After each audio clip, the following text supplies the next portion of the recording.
In the name of the Father, and the Son, and the Holy Ghost, thy name. Amen. We start today the chapter 20th of the book of Revelation, and for it we ask help from the Holy Spirit, who is the best teacher, because the mysteries are many and very deep, and no one can teach us except the best teacher, the Holy Spirit. I would like to say that though many of our Christians have different opinions and different way of translating this chapter, we are not afraid or not worried, because it's not easy.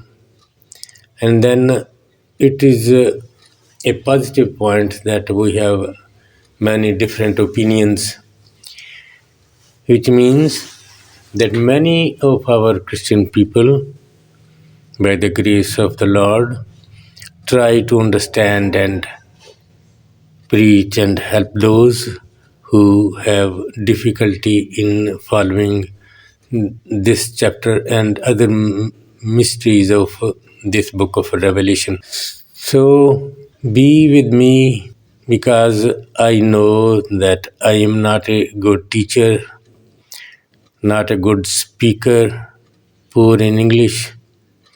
And secondly, the points, the mysteries are very deep and difficult. So without the help of our Lord and Holy Spirit, it is impossible for a man to follow and understand. So we will see what these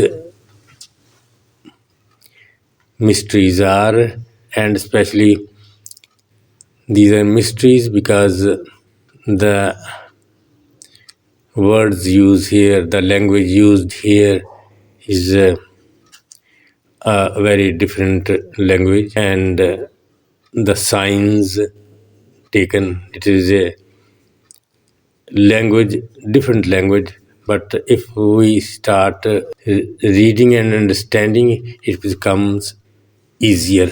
So let us read first the chapter 20th of the book of Revelation, first 10 verses. It says, "Then I saw an angel coming down from heaven, having the key to the bottomless pit, and a great chain in his hand. He laid hold of the dragon, that serpent of old, who is the devil and Satan, and bound him for 1,000 years. And he cast him into a bottomless pit, and shut him up, and set a seal on him, so that he should deceive the nations no more, till the 1,000 years were finished. But after these things he must be released for a little while. And I saw thrones, and they sat on them, and judgment was committed to them.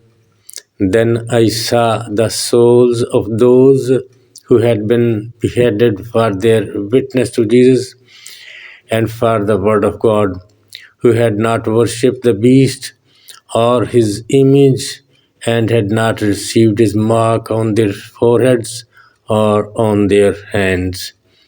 And they lived and reigned with Christ for 1,000 years. But the rest of the dead did not live again until the 1,000 years were finished. This is the first resurrection. Blessed and holy is he who has part in the first resurrection. Over such the second death has no power, but they shall be priests of God and of Christ, and shall reign with him 1,000 years. Now then the 1,000 years have expired. Satan will be released from his prison, and will go out to deceive the nations which are in the four corners of the earth, Gog and Magog, to gather them together to battle, whose number is as the sand of the sea. They went up on the breadth of the earth and surrounded the camp of the saints and the beloved city.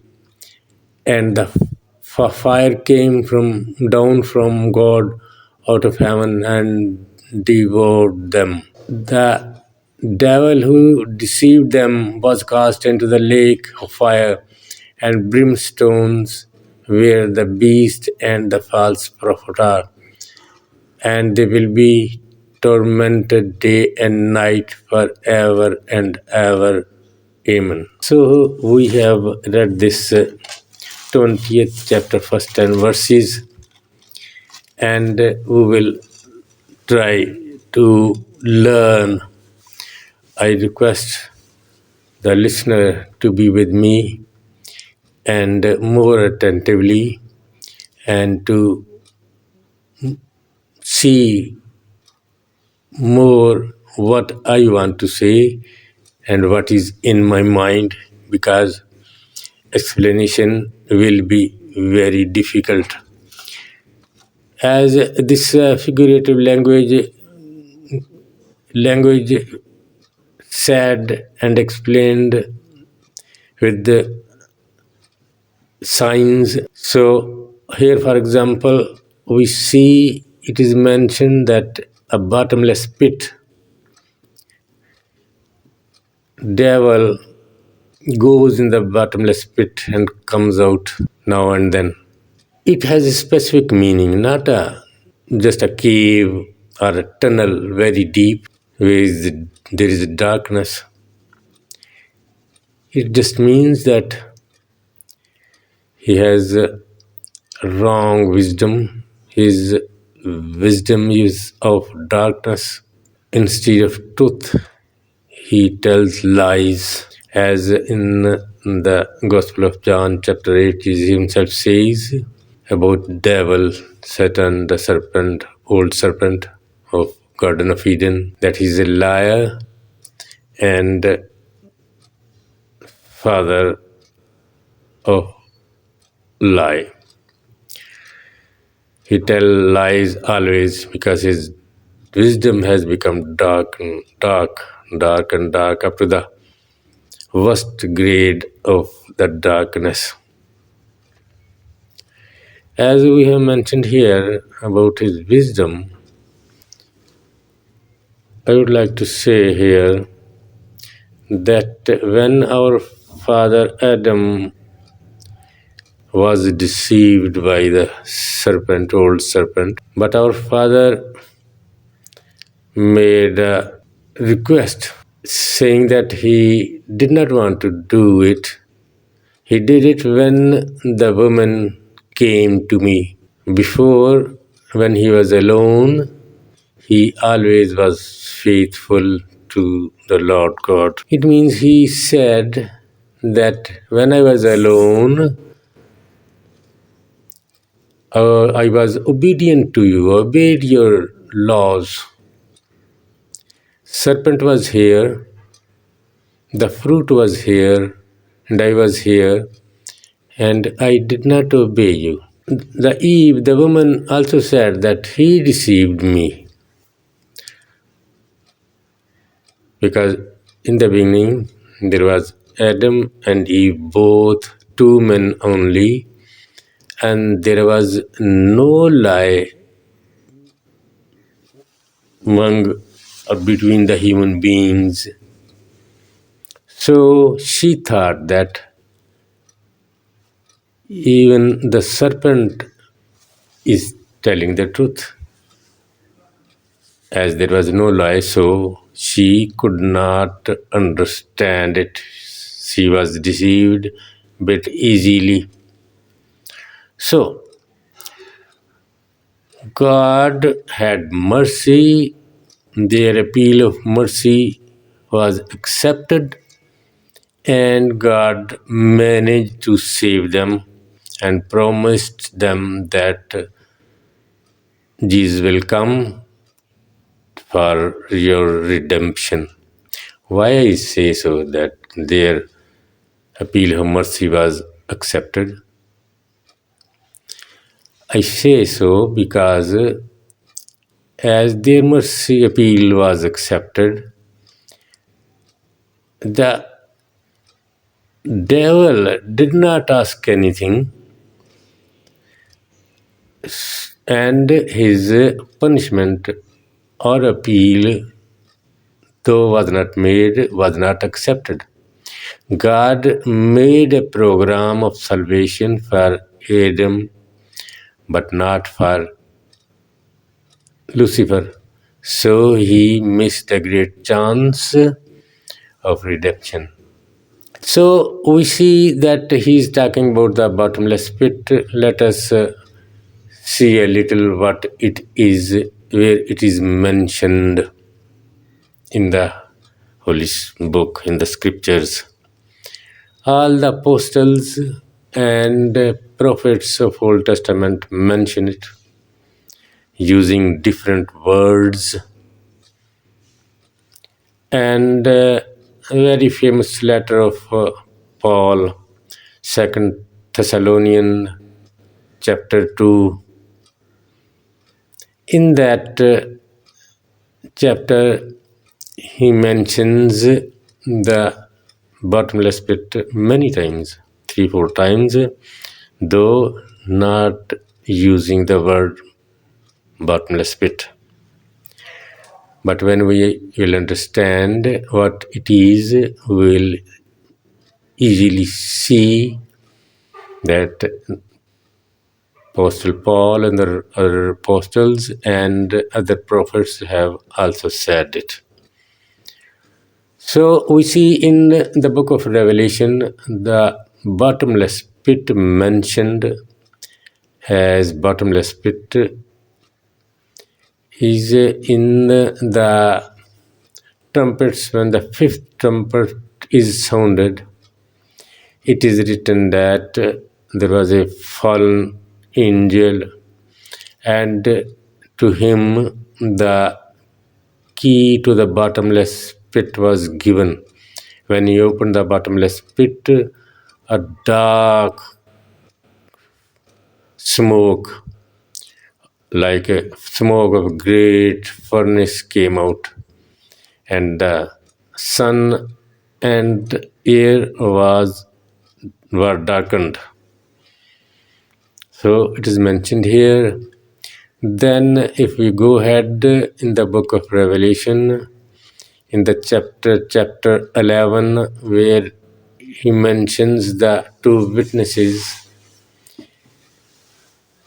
he says that when the two witnesses will have done their work of witnessing, the beast will come out of the bottomless pit and will kill them.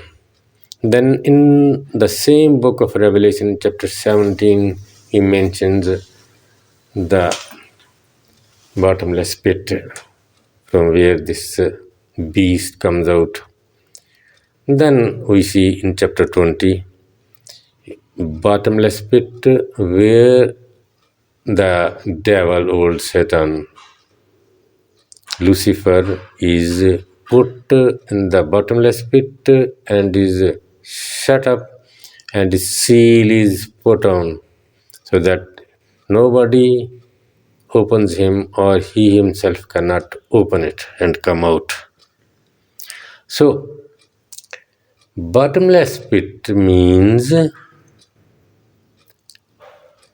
not a cave or a deep tunnel, as the warriors of this world have been digging always as a war weapon, because devil is a spirit. He not be found in a bottle or in a room or in a cave, or nobody can beat him nor hit him with a sword or hand or with a bullet or with fire. He cannot be burned. He is a spirit. He has another sort of body, and not the flesh body as we humans or animals have got. So he cannot be bound in a pit, bottomless pit. Bottomless pit only means that he is in a great darkness. Darkness is his wisdom. And in the letter of Jude also is mentioned, and Peter also, and other apostles also mention that he will be bound in chains. Actually, we see that a spirit cannot be bound with the chains. So it means something else. We will see it is very well explained in the letter written by Apostle Paul to the Second Thessalonians chapter 2. Very clear, because there are difficulties in understanding that chapter. I see there are many topics, many mysteries, many points, around about 30 points, mysteries, and a man who has little knowledge cannot follow all those chapters and mysteries. But many who love to study with the help of the Holy Spirit, they can follow. So, we are talking about the bottomless pit. It means that when he is in the bottomless pit, which means he is not out. When in the bottomless pit, he can do nothing. He cannot deceive the nations and other people, because he is a deceiver. He has been deceiving everybody. He can deceive everybody. When he is out, then he deceives. In the Second Thessalonian, we see that there is somebody who restrains him, that he keeps him away,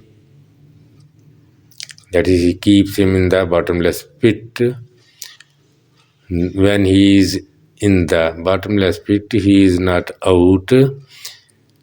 When he is away, there is somebody else present, and that is Holy Spirit. When there is Holy Spirit working, people are obedient to the Holy Spirit, to Jesus Christ, they listen His word, then in those areas, in those people, in that church, in those churches, in those cities or countries where is Holy Spirit working, He is not working. The devil is not working. Only one of these two will be at one place at one time, as we see. When he is in the bottomless pit, the Holy Spirit works and people are strong in the faith in Jesus Christ. When he is out, people are falling away. That is, their beliefs becomes weak in Jesus Christ. That is the meaning. So when we will go ahead, we will learn more. When he says he will be put in the bottomless pit for 1,000 years, it means for a certain long period. Does not mean that these are 1,000 years and not 900 years or 1,100 years.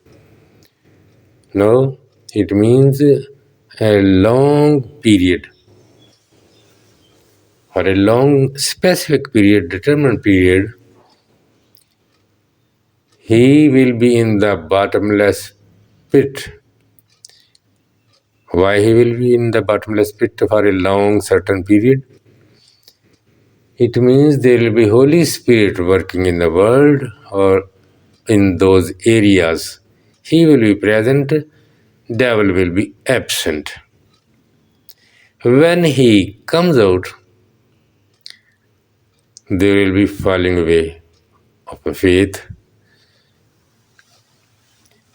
and he will be working in the world, and Holy Spirit will slowly go away. That is, people themselves would not like the Holy Spirit. They will not honor him as he deserves. It is not that Holy Spirit goes away or somebody sends him away or he does not want to work with us, in us. We men do not love him. We are not more obedient to him. We do not listen his advice. And we ourselves, we voluntarily go away from him. When we go away, devils come to us. Then he says that when 1,000 years will expire, he must be released from the prison, from the bottomless pit. It means it is certain that a period will come of falling away, that believers will be weak in their faith in Jesus Christ, and it may also happen, as it happened, that they will be no more believing in Jesus Christ. They will lose their faith in Jesus Christ, and they will believe in something or somebody else. So that is the 1,000 years story and bottomless pit story, and a period for which he will be coming again. Sure, certain period, I say,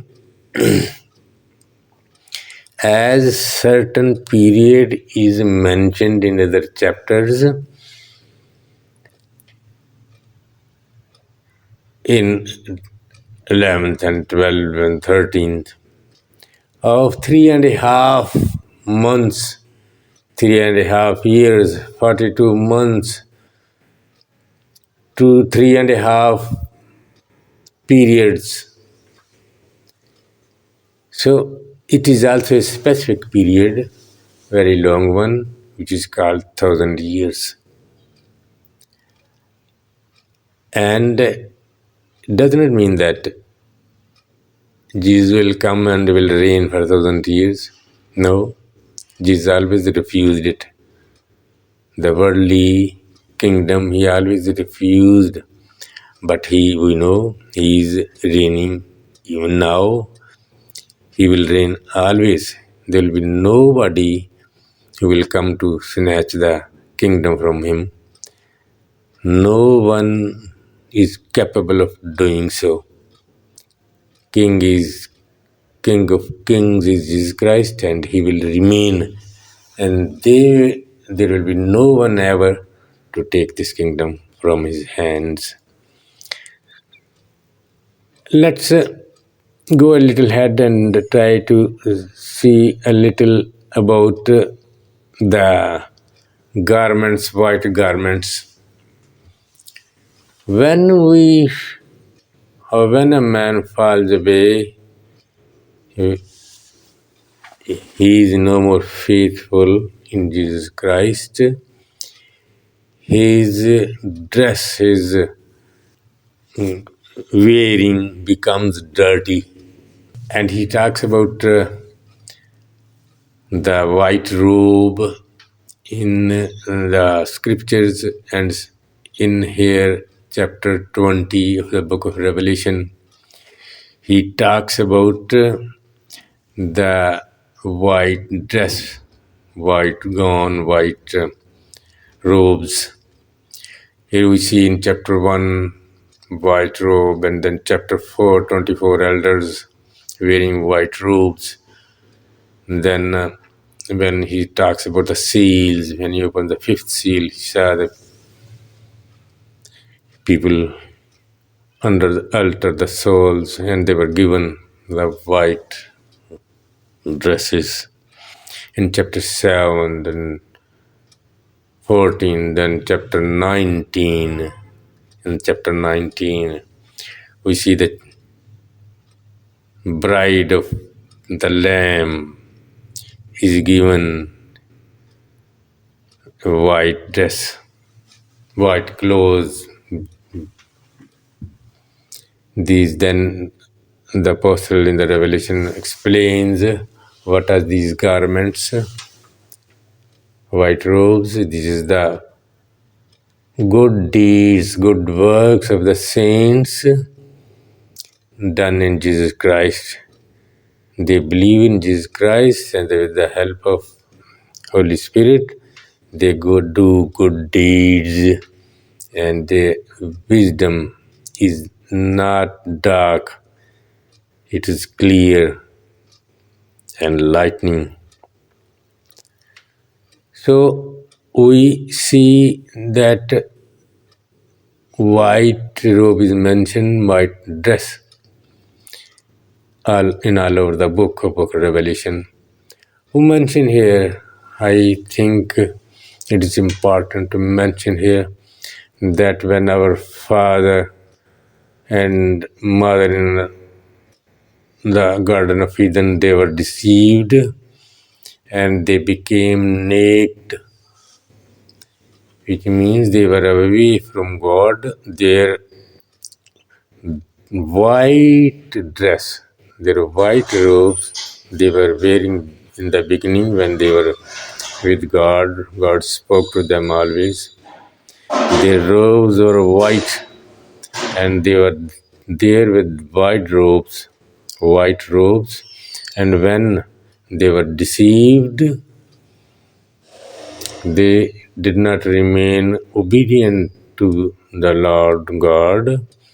Their white dress was taken from them, and their white dress was a dark dress, which means they were naked, means their dress was not white enough, and without that white dress, they could not talk to the Lord God as they did before.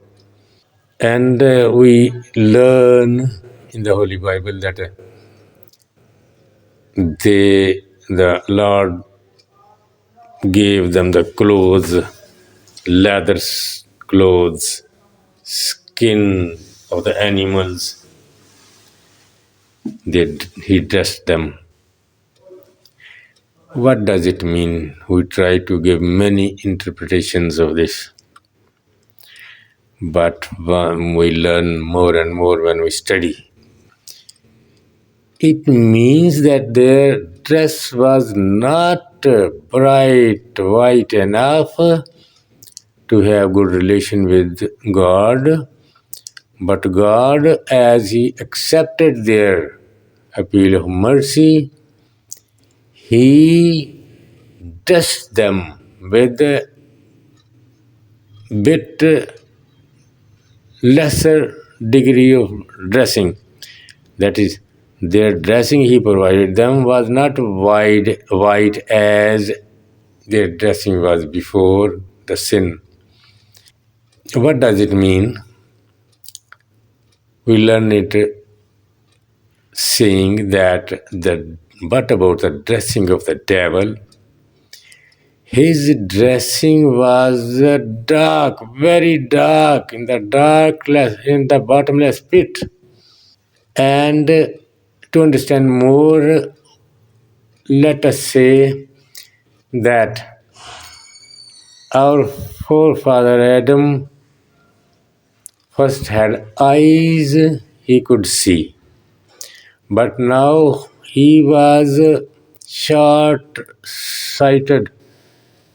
His eyes were not so good to see Lord God. They were weak. They could not see him. But the little they could see. But the devil's eyes were no eyes. He was completely blind. Devil remained blind, but Adam and Eve, they became short-sighted. It means that. And then we say that he sent them away from the Garden of Eden. That is worldly paradise. Paradise is the place where Lord God speaks to the people. So he sent them away and kept angels to protect the tree of life, so they could not come and eat from the tree of life. Tree of life, what means that he kept them away? It does not mean that four angels or cherubims were required to keep Adam and Eve away from the tree of life. Adam was not so big wrestler or strong that four angels or many angels were required to keep him away. It only means that God did not bless them enough to go to the tree of life. They will go only when Jesus will come, as he promised.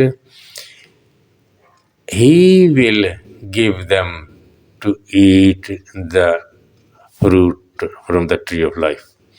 As he mentions in the book of Revelation, chapter 2, when he speaks of the church, to the church of Ephesus, he says that who overcomes, I will give him the fruit to eat from the fruit of life, which is in the paradise of God. And similarly, we see that it is mentioned in the last chapter of this book that Jesus Christ provides us the fruit from the tree of life, which is in New Jerusalem. A tree which is always fruitful 12 hours and gives fruit of 12 types, and leaves of the tree give health to the sick. So he is sent away, and only Jesus Christ will bring Adam back to the paradise of Adam. So these are the things, many things, many points to be discussed, many things we will be able to see as we go ahead. There are many points, really deep points, which needs to be discussed, but I want to say and stress on this point that we should always try to learn more and better the letter of Thessalonians. The apostle has given us Second Thessalonians and chapter 2. Let us read together these verses. The mysteries, I request all people to read it again and again and discuss with one another so that we understand it better. And one point I would like to mention with deep concern, that when he talks about the temple, he himself will sit in the temple and proclaim himself God. He's not talking about the temple made of bricks and cement and other material, worldly material. He's talking about the man in his heart. He will sit in the man himself, in the heart of man. So let us read the chapter, Second Thessalonians chapter 2. Now, brethren, concerning the coming of our Lord Jesus Christ and our gathering together to him, we ask you not to be soon shaken in mind or troubled either by spirit or by word or by letter, as if from us, as though the day of Christ had come.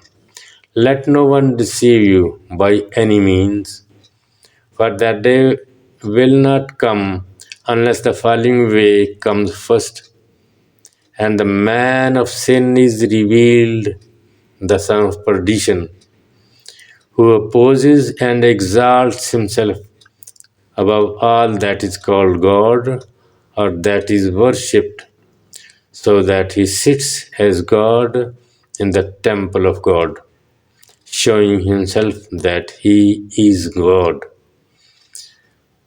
Do you not remember that when I was still with you, I told you these things, and now you know what is restraining, that he may be revealed in his own time. For the mystery of lawlessness is already at work. Only he who now restrains will do so until he is taken out of the way.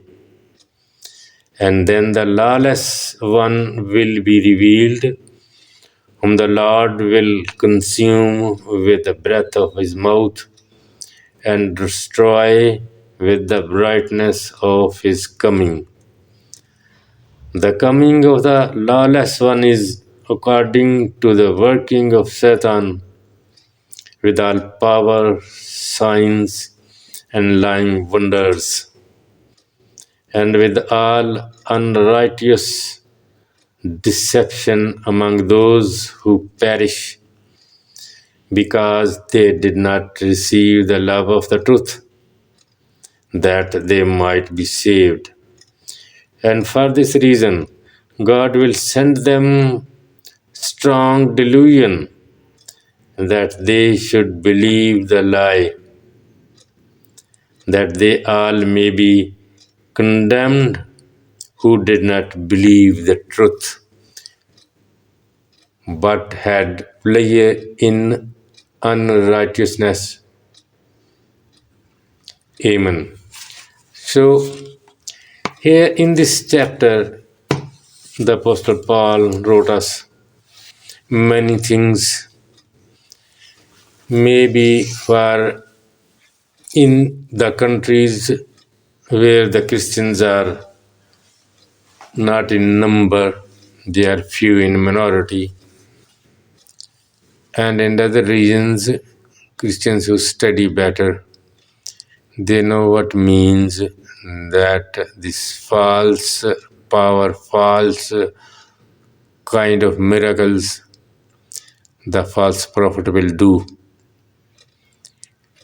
As we have read it in chapter 13, that false prophet will be given power to do many miracles.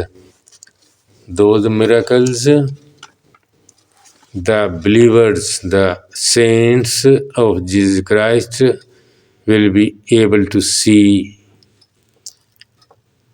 easily that these are false miracles, and they will not go behind him. And the other people who will believe in that false prophet mentioned in chapter 13, they will be easily deceived by those false miracles and false powers which that false prophet will be able to show them. And it will be very, very difficult, rather impossible for his followers to understand the truth.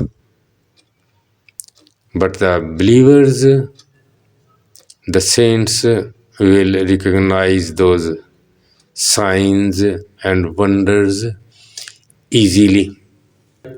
We have already mentioned while studying chapter 13 when he talks about the beasts. There are two, I think it is worth mentioning. There are two beasts, false prophets. First consists of 7 mountains, which are 7 kings. He mentioned there in the book of Daniel, then in the book of Revelation written by the Apostle John. Those 7 kings who came and who had to come. And we know that those 7 kings were of Egypt, Syria, Babylon, Medo-Persian, and Skandar. Then 6th was Rome, and 7th had to come. This first beast consisted of 7 kings, and it had specific time of 3.5 years, 3.5 days, 3.5 times, 42 months. That's a specific period. And after that, he had to pass away. There will be no more. He will go away forever. But a period for him is mentioned. Then remember that the second Antichrist, the beast coming from the earth, first beast came from the waters, the sea. He came out of sea, many waters,